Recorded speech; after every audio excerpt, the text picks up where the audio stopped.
Check 1, 2.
On the 8th Sunday of the season, we call to mind the values and covenant section of our Unitarian Universalist bylaws, which says,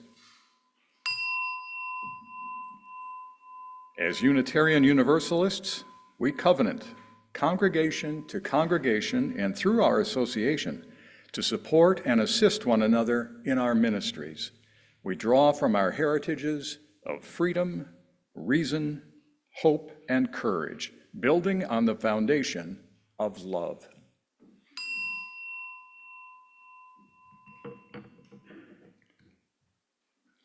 Please join our opening hymn, number 298, Wake Now My Senses.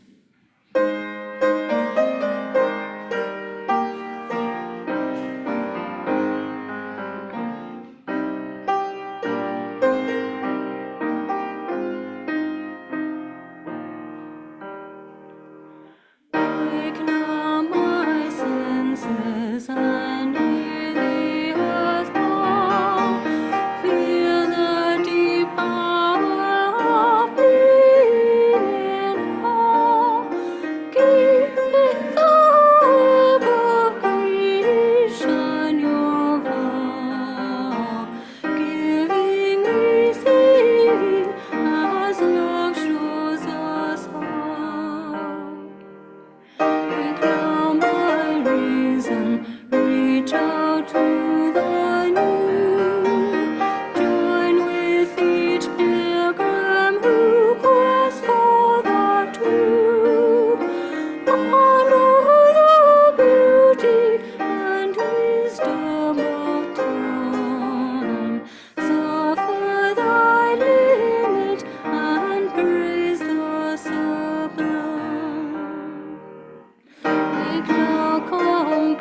compassion, give heed to the cry. Voices of suffering fill the wide sky. Take us, only who stranger and friend, praying and striving the hardship to end. Wake now my conscience with justice thy guide. Join with all people whose rights are denied. Take now for granted a privileged place.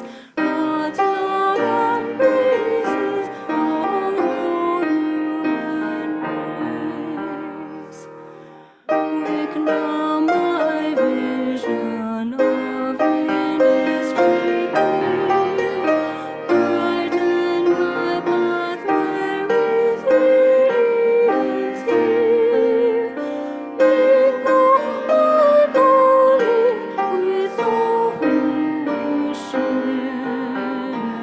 Work toward a planet transformed by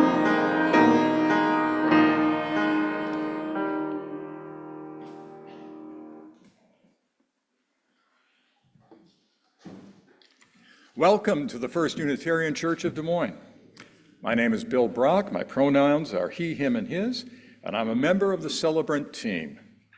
Our building is located on land that has been home to humans for 12,000 years, starting with people of woodland culture and later the Iowa, Sauk, and Meskwaki. Animals, such as the buff-breasted sandpiper, once migrated through these lands in much greater numbers. As we enter this space, the ghosts of humans and other animals past are among us. We are called to join in the work of education, reparation, and healing for all species. Our purpose is to associate ourselves together for the study and practice of morality and religion, as interpreted by the growing thought and noblest lives of humanity, hoping thereby to prove helpful one to another and to promote truth, righteousness, and love in the world. This bond of union is reiterated in our mission: love radically, grow ethically and spiritually, and serve justly. It's a blessing you were born. It matters what you do. Your experience of the divine is true, and you don't have to go it alone. Today is the 8th Sunday of summer. 1 week ago, the moon entered the new moon phase, which marks the time when the sun and moon are aligned, when the sun and earth are on opposite sides of the moon. This upcoming Tuesday is the Jewish holiday, Tisha B'Av, an annual fast day that remembers Jewish history and the destruction of Solomon's temple and the Second Temple. Thursday brings the Catholic Holy Day, known as the Assumption of Mary, celebrating the day Mary's body and soul ascended into heaven. A special welcome to our visitors today. Please be sure to silence your cell phones, and for those of you on Zoom, thanks for tuning in, and please be sure your mic is muted. If you're here with children, there is childcare, or feel free to keep them seated with you, or utilize our play area in the back of the auditorium. 30 minutes after the service, all are welcome to attend a forum in Griffin Hall, inviting you into conversation about today's service theme. On the 8th Sunday of the season, we dedicate our chalice to our Unitarian Universalist heritage of freedom, reason, hope, and courage. Please join with me in the chalice lighting words from William Scholes. This is the mission of our faith, to teach the fragile art of hospitality, to revere both the critical mind and the generous heart, to prove that diversity need not mean divisiveness, and to witness to all that we must hold the whole world in our hands. Now our sung invocation, number 381.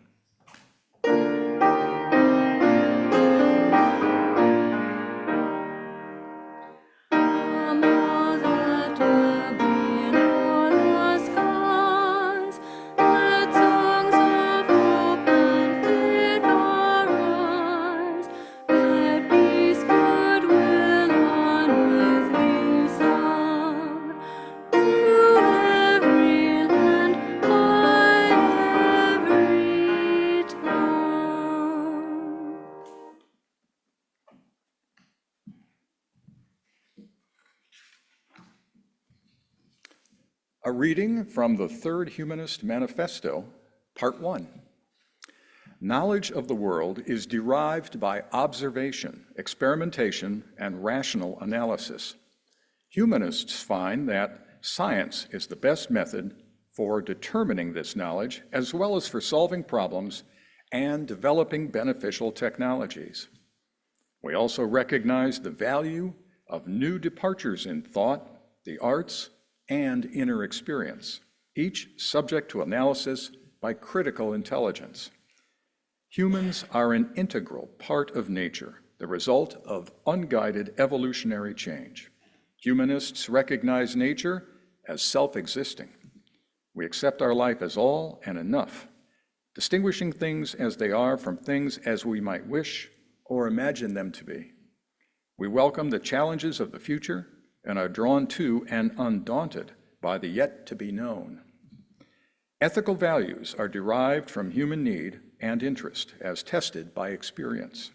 Humanists ground values in human welfare, shaped by human circumstances, interests, and concerns, and extended to the global ecosystem and beyond. We are committed to treating each person as having inherent worth and dignity, and to making informed choices in a context of freedom consonant with responsibility. Life's fulfillment emerges from individual participation in the service of humane ideals. We aim for our fullest possible development and animate our lives with a deep sense of purpose, finding wonder and awe in the joys and beauties of human existence, its challenges and tragedies, and even in the inevitability and finality of death. Humanists rely on the rich heritage of human culture and the life stance of humanism to provide comfort in times of want and encouragement in times of plenty. And now we'll be graced with special music, Chrissy Williams vocal, Bruce Martin accompanying, on both sides now by Joni Mitchell.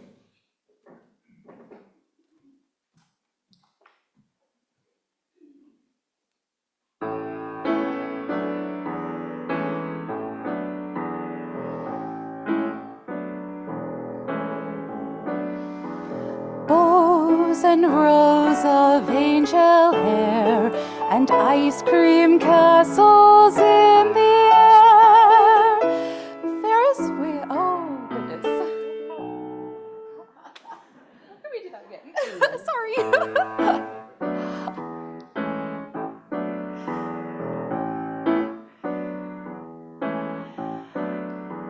Bows and rows of angel hair and ice cream castles in the air, feather canyons everywhere. I've looked at clouds that way, but now they only block the sun. They rain and snow on everyone.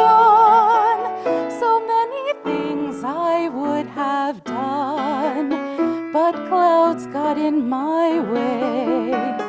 I've looked at clouds from both sides now, from up and down, and still somehow it's clouds, illusions I recall.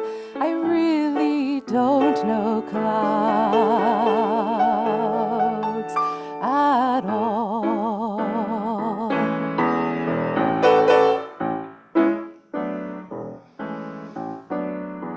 Moons and Junes and Ferris wheels, the dizzy dancing way you feel when every fairy tale comes real. I've looked at love that way, but now it's just another show. You leave 'em laughing as you go, and if you care, don't let them know. Don't give yourself away. I've looked at love from both sides now, from give and take, and still somehow it's love's illusions I recall. I really don't know love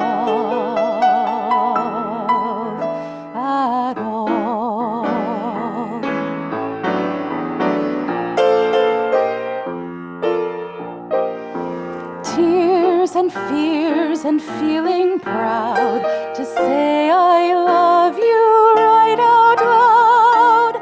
Dreams and schemes and circus crowds, I've looked at life that way. But now old friends are acting strange. They shake their heads, they say I've changed. Something's lost, but something's gained in living life each day. I've looked at life from both sides now, from win and lose, and still somehow it's life's illusions I recall. I really don't know life at all. I've looked at life from both sides now, from win and lose, and still somehow it's life's illusions I recall. I really don't know life at all.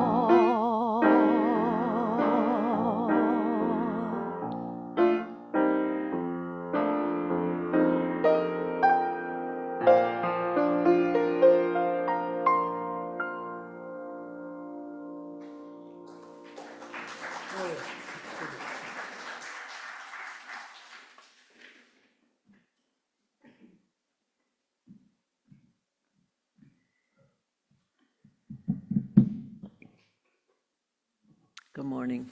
I'm Ann Mowry, pronouns she, her, and hers. A church is not the building, but a community of human hands and human hearts. We come together to share our laughter and our tears, and to bear witness and minister to one another as we struggle with life's sorrows and celebrate life's joys. May we hold in our thoughts and prayers this week. We have a couple people. I have a message from Etta Berkowitz. She is happy to share that her husband, Don Mostrom, is home after 3 months in the hospital and extended care. He is continuing to work with physical therapy to regain his strength and balance, and he's enjoying having home-cooked meals again. Don and Etta were delighted to share in your joy and wish you a continued recovery. And we have an update directly from Jan Speck. My wife, Barb Klubel, and I want to express our sincere thanks for the countless delicious meals that have been delivered to us by members of First Unitarian Church through the Caring Ministry. Barbara has been my caregiver since we began this cancer journey in September of last year. And it places a tremendous burden on her time and energy. Because of the meals provided, she has more time to devote to all that caregiving involves, as well as the normal tasks required to maintain a functioning household.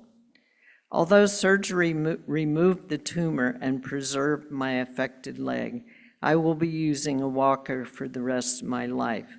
Currently, I am undergoing therapy for lymphedema, swelling due to damaged lymph circulation that accompanies major surgery. I manage most of my personal care unaided and get around the house and yard pretty well. There may be more surgery in my future, but for now, my condition is tolerably stable.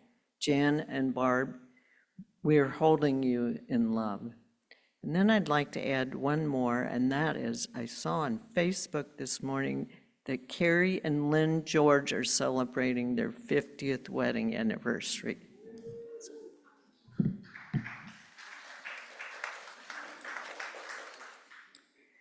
Please share out loud or in the chat the names of those you hold in your hearts. May the caring of this community uphold them all.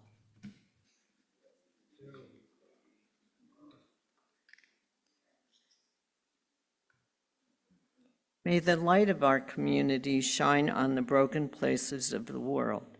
May the work of our hands and hearts support, aid, and comfort all those who hunger or thirst for food or water, justice or freedom. May we never look away when we are needed. May those who are grieving be comforted. May those who are tired find rest. May the broken places be healed. May those who are filled with joy and laughter be abundant.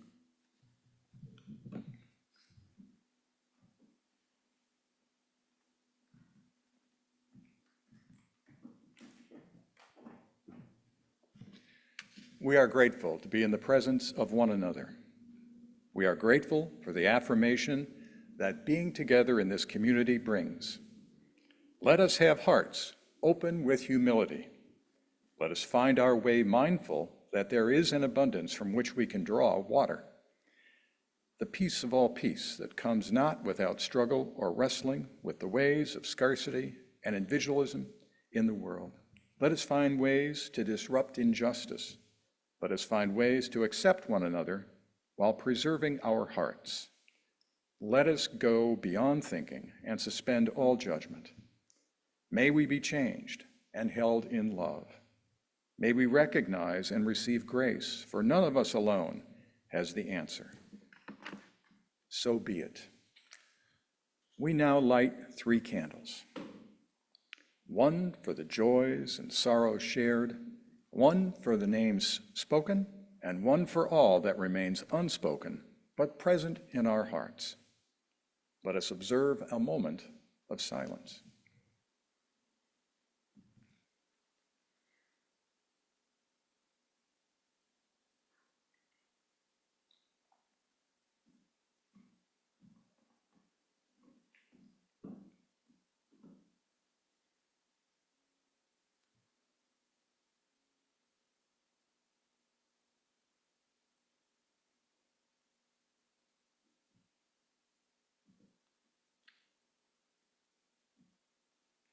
Please join now in the response. May we be filled with loving kindness.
A reading from the Third Humanist Manifesto, Part 2.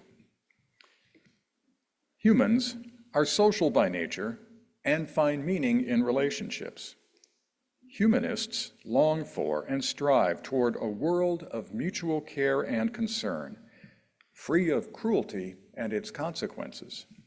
where differences are resolved cooperatively without resorting to violence. The joining of individuality with interdependence enriches our lives, encourages us to enrich the lives of others, and inspires hope of attaining peace, justice, and opportunity for all. Working to benefit society maximizes individual happiness.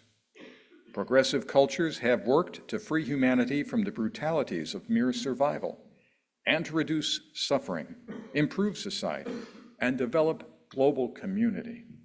We seek to minimize the inequities of circumstance and ability, and we support a just distribution of nature's resources and the fruits of human effort so that as many as possible can enjoy a good life.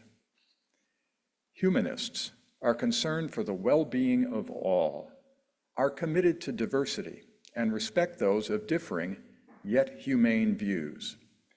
We work to uphold the equal enjoyment of human rights and civil liberties in an open secular society and maintain it is a civic duty to participate in the democratic process and a planetary duty to protect nature's integrity, diversity, and beauty in a secure, sustainable manner. Thus engaged in the flow of life, we aspire to this vision with the informed conviction that humanity has the ability to progress toward its highest ideals. The responsibility for our lives and the kind of world in which we live is ours and ours alone. We come now to the offering. Recalling our denominational covenant, as Unitarian Universalists, we covenant, congregation to congregation, and through our association, to support and assist one another in our ministries.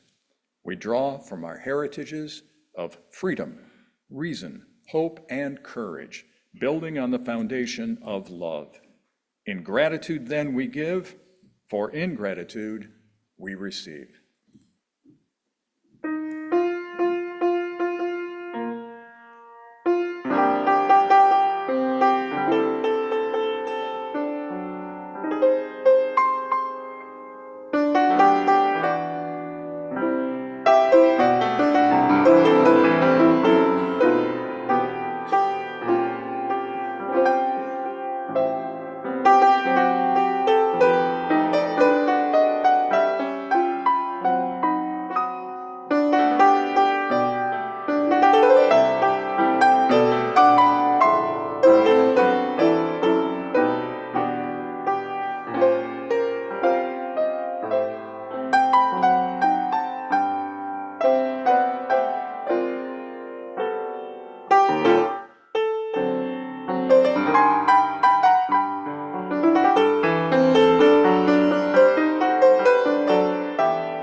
Good morning to everyone.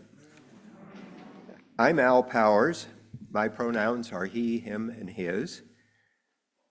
I hope to give you a little information this morning on my history and my present beliefs. We all have our own story of how we became a UU, and while many of us have a very similar history, every story is unique. And I've always enjoyed hearing those stories. I am honored to be able to share some of my story with you this morning.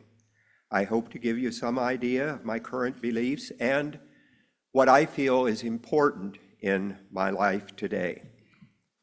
Well, I grew up as a pretty normal Midwestern kid on a small farm just east of Carlisle. A bit geekier than most, but all in all, pretty normal. I have a very early memory of attending the Christian, that is, Disciple of Christ Christian Church in Carlisle when I was probably 4 or 5 years old. But after that, I didn't have any church-going experience until late elementary or maybe even early junior high age. At that point, I started attending a nearby rural church, which just happened to be a Friends or Quaker church congregation, mainly because that's where all the neighbors went, and I could catch a ride along with my cousin who lived just up the road from me. Eventually, my mother also started attending that church, and that became my first real church experience. I liked the Sunday school. I liked the youth meetings that we had on Sunday evening, but it was really more of a social event than it was a church experience. I did, however, become a very active participant in the church, and I remember receiving a 5-year perfect attendance pin at one point for being there every Sunday. Eventually, I became the Sunday school treasurer and again was very active in the whole organization. I liked the Bible classes. I was a good student of the Bible, enjoyed reading and learning about it, and I tried hard to understand and to appreciate the religious message that the church was teaching. But despite my involvement and my attempts at believing, I never felt the personal connection to a God that the minister and others talked about. Again, I liked the Bible stories, but I just never accepted them as being literally true. They seemed to me to be a story, a legend. And I really didn't see the need to send out missionaries to save the world. But mostly I kept those things to myself, and I certainly never shared my doubts with anyone else in the church. My first serious struggle with religious beliefs was when I was old enough to officially join the church. I remember rather distinctly when at the end of our membership class, our pastor took each of us individually into the basement kitchen and asked us privately if we accepted Jesus as our personal Savior. Well, of course, I said yes, while at the same time wondering what all the other kids had said and thinking that this just doesn't make much sense to me, and really wondering what the adults in the church were thinking. I made that same declaration publicly during the joining ceremony, and again, all the time just wondering, what am I doing here? Well, my church attendance came to an abrupt halt partway through my senior year in high school when I took a job as a weekend radio announcer for what was then Des Moines country music station.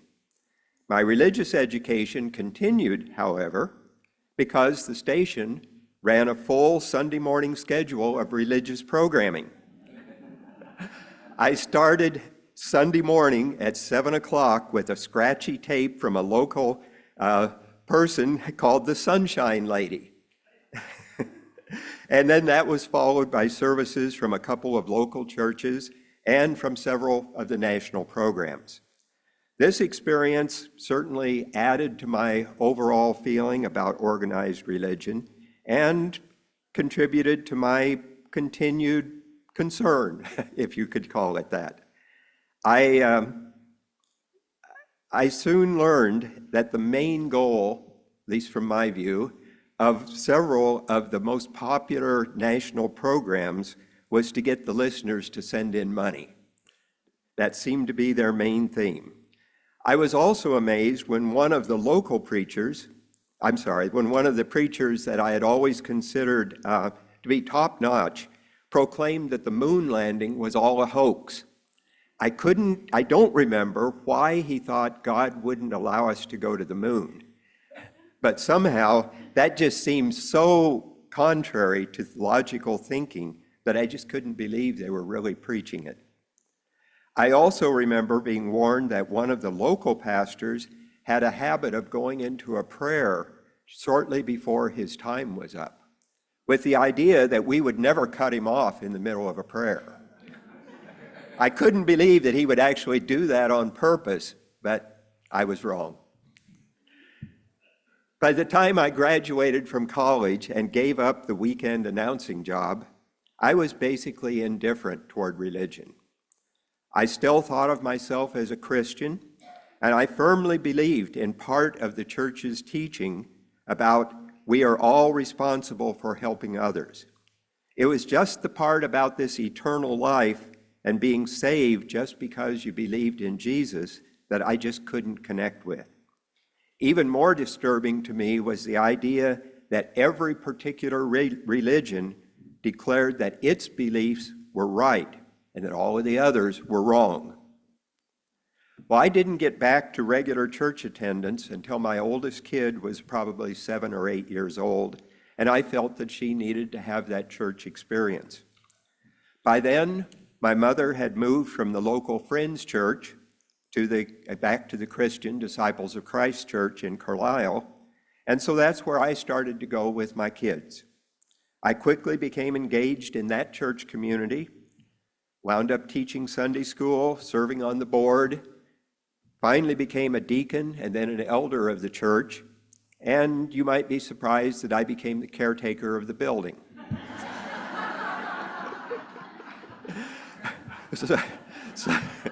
So even though I was quite active in the church and in the church life, I was really considered one of the leaders of the congregation.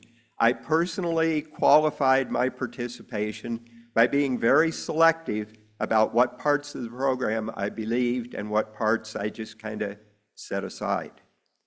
I still had not decided that I wasn't a Christian, mainly because I didn't know of any other options.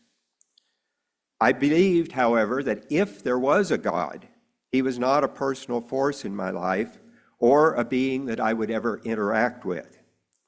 In general, I thought that the church community provided a valuable organization for support of its members and that it was doing a good job in and for the broader community. I felt that I could support the church's position on social issues and could at least tolerate its position on world affairs, even if I didn't understand the need to convince the whole world to become Christian. A crack in that acceptance came when the chair of the elders suggested that we should study the biblical position on capital punishment. I thought that was a great idea, as I had always been opposed to the use of capital punishment, probably since early high school. It wasn't long, however, before I realized that he and all of the other elders thought that the Bible supported and justified the death penalty, and that our church should make a public statement to that effect. I just couldn't accept that as possibly being a rational, reasonable position for the church to take. But even with that and other similar concerns, I continued with my roles in the church. After being divorced and finding myself a single father with 2 kids, I found the church to be even more important, both for me and for the kids.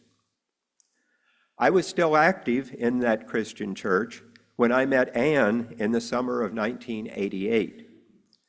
She had been a UU for some time and a member of the Des Moines First Unitarian for several years. She invited me to come to a Sunday service with her shortly after we met.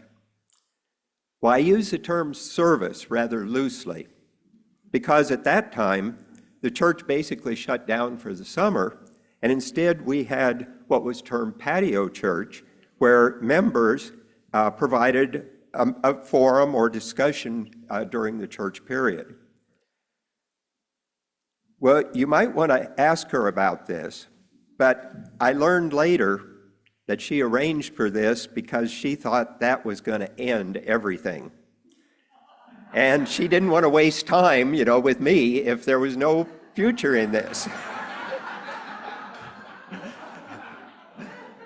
Well, that particular morning, Des Bragg was talking. Now, if any of you remember Des Bragg, you remember his one and only interest in life, he talked about UFOs. And I thought it was great. So I remember talking to Anne about our beliefs over lunch that day.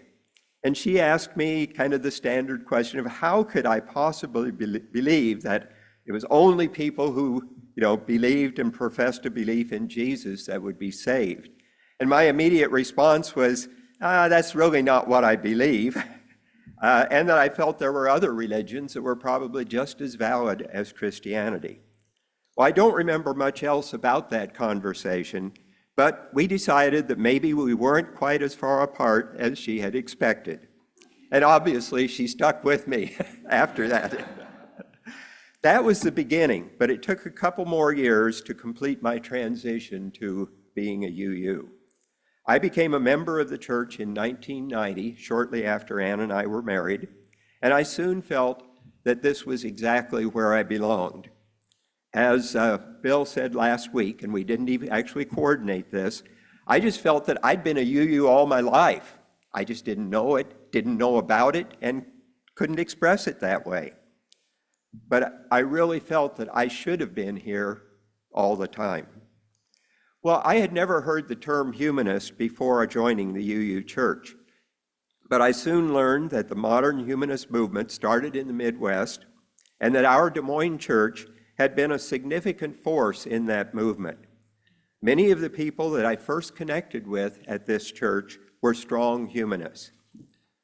The church services and the activities presented a humanist viewpoint that I found natural and easy to relate to. Once I was comfortable saying that I was a UU, it wasn't long before I also decided that I was a humanist. It took a little longer, but I finally overcame that ingrained belief that I had to be a Christian, and finally that being a UU humanist was all that I needed. Today, I consider myself a secular humanist within the UU fellowship.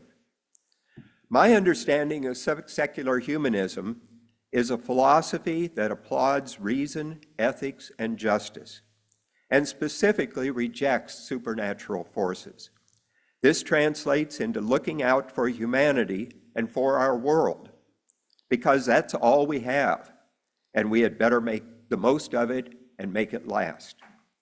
It requires the application of reason and science to the understanding of the universe and the solving of human problems. I have a strong belief that we each need to do all that we can to help our fellow humans and to ensure that the world will be here for future generations. My position on God today is basically it doesn't really matter. I don't see any evidence and don't have any feeling that there is a personal God that we can interact with. I think it is also most likely that the universe was created by purely physical processes, but if we eventually find evidence that there's in some way some God that was responsible, I think I'll be able to accept that also. I really believe in humanity and in our place in the universe. I don't know why we are here, other than being the end result of a long and random series of processes that obey the laws of physics and chemistry.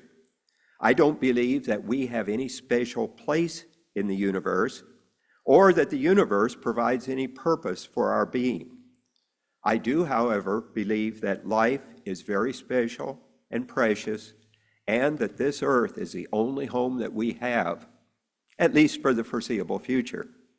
It is our responsibility to keep this earth in a living condition for us and for the coming generations.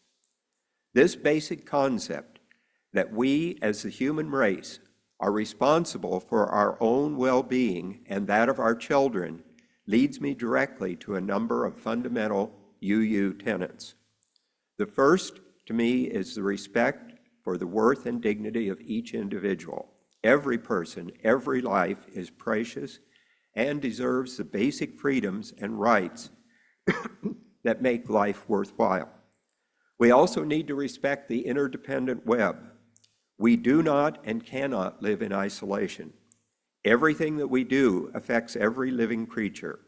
If we don't respect and take care of that relationship, the earth will not be able to sustain humanity and our population. I am especially concerned today about our using up all of our natural resources to produce energy and believe strongly that we must develop a long-term program of sustainable energy production. I also believe strongly that we have a moral and ethical responsibility to do good. This is probably my deepest belief, but also the hardest for me to explain or to even understand. It goes back to the idea that we are each responsible for making the world a better place.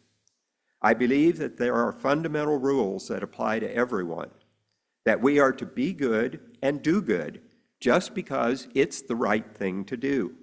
I don't see this as a path to future rewards. I just see it as our duty and responsibility to our earth, and our reward is that life for someone that we touch might be a little better. I believe that education and knowledge, whether purely scientific, applied technology, art, or music, are all inherently good and desirable because they are the tools that we need to understand and use to interact with the world and to advance our civilization. It is our skills, abilities, and knowledge that allow us to leave this world a little better place than when we found it. It is also through learning that we can formulate our own answers to the religious questions that we all share and wonder about. Recognizing that we don't have the absolute answer to a lot of questions doesn't make them any less important or any less worthy of our efforts and thoughts. I believe that we each have a responsibility to our community.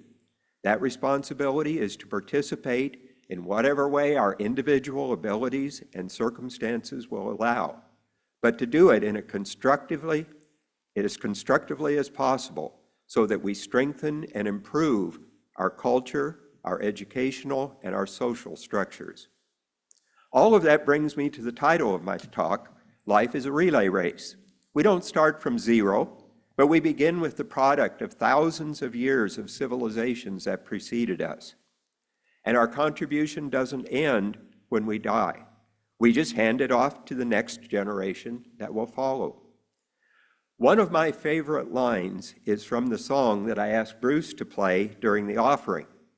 In case you didn't hear Louis Armstrong singing in the background, as Bruce played, the last verse of that song says, "I hear babies cry, I watch them grow.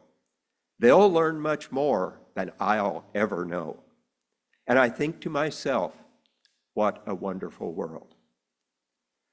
My beliefs have moved gradually over the past 35 years from a rather selective Christian viewpoint to my current humanist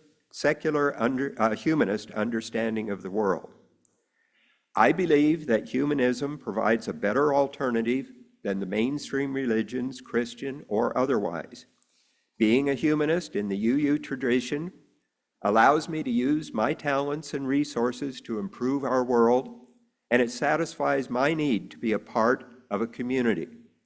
It also allows me to look at the world in a rational manner without having to resort to supernatural forces to explain or to justify what I know is inherently right and what we should be doing with our lives. I am grateful for the people who have supported and maintained the humanist tradition and our church. I hope that I can contribute to that tradition and can pass it on to the next generation. May we keep our UU and our humanist beliefs and traditions alive and available for future generations. I invite you to continue this discussion in Griffin Hall with the forum in about 30 minutes. I will talk a little bit about more of the history of humanism, and then we'll have some questions to talk about. Please join us now for our closing hymn, number 128, For All That Is Our Life.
The chalice is now extinguished, but its light lives on in the minds and hearts and souls of each one of us.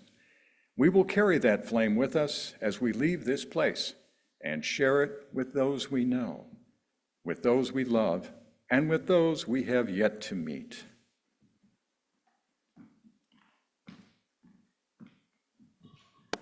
We are all limited in what we can do as any one individual, but by working together with others that share our beliefs and concerns, we can all make a real difference. My hope is that we can hand our world off to the next generation in a little better shape than when we picked up the baton.